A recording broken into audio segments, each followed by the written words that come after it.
Hello and welcome to my YouTube channel. My name is Gayatri. What I wish to share with you today is a typical failure story. Yet I want to share it with you because it channelized my life. It impacted me. Positive.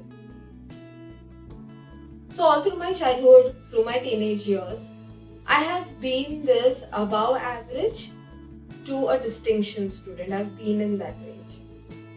During my 10th standard, I gave it my all. When we talk about manifestation, I manifested it. Right from doing the action of studying, to loving what I studied, to visualizing it, to rejoicing, to just visualize and rejoice how it would feel when I would score a 90 in my board exams. We did not have best of 5 that time, mind you. And it just happened. I scored a 90 and things were so beautiful. What followed was a natural progression. I got into science. I got into one of the best colleges for science. I got into one of the best classes for science. But the reality was, I did not want any of it. I was just not in tune with it. I did my studies, I did my 12th standard. I remember during my 12th standard, I would sit late night to study. And it's today that I understand that I was not studying. My mind was distracted. I assumed that I was studying, but nothing was getting into my head because I was not motivated to do that. I remember that day when my 12th results came. I had scored a 54%. My 18-year-old mind that time couldn't process it. I was in deep shock. That how could a girl who scored 90 would score a 54? It couldn't happen. I remember not talking to anyone for a week. That night while we were having dinner and I was having one of those sweetest mangoes I've ever tasted, I choked on it. I had family friends calling over to sympathize with me and making sure that I wasn't suicidal. In all of this, my parents, my brother, they stood rock solid with me. Not once was I blamed or was I judged for my low marks. Not even once. That's the support my family showed me, my pillar of strength. And yet I felt so ashamed of pulling them down. But you know what? That was one of the best things that happened.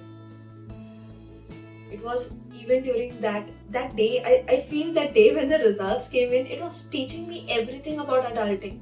From facing a loss to seeing fake sympathies or even concerning ones, to witness the support of my family and to also perform and do my duty. I was chosen for a classical dance ballet that day and I was given a comic character. I had to do a funny scene. So while I was crying within, I had to perform and laugh over something and mock someone. The 18-year-old me did it. I went home and I cried my heart out and things like that followed. But I did perform. I gave my best that day. Long story short, it was a very difficult phase. Cut to 12 years now. I realized that why was it so important? What happened was so important. Because if I would have scored even a little more, my career would have shaped differently. I would have got into engineering, which I never wanted to do. My career would have been so different and probably not the one that I liked. After my MBA, whenever I had interviews, I was constantly asked this question that why did you score so less after scoring so high in your 10th standard? These constant questions actually pushed me towards analyzing myself. It's then that I asked myself that Gayatri, what went wrong? What happened? Keep your victim attitude aside, that oh, I studied but I did not get it. Keep that aside for once and know that why it happened. And I knew I was just not motivated. I simply wasn't liking what I was doing and I just did not have the courage to tell this to my family. So that is why I tell you it was one of the best things that happened to me. For parents and for students, please analyze your child's skills, their potential, their true calling, and their true area of interest. We are living in the best era right now. Every area has interest, every area has a scope to grow. But you know what is the most beautiful part about failures? I've really come to accept it. When I face a failure, now I face a setback, I get too excited because I know now the next phase is going to be a very interesting one. So I've come to like failures. And you know what is the best part about it? That failures give you stories, which you can later share with the world. Thank you.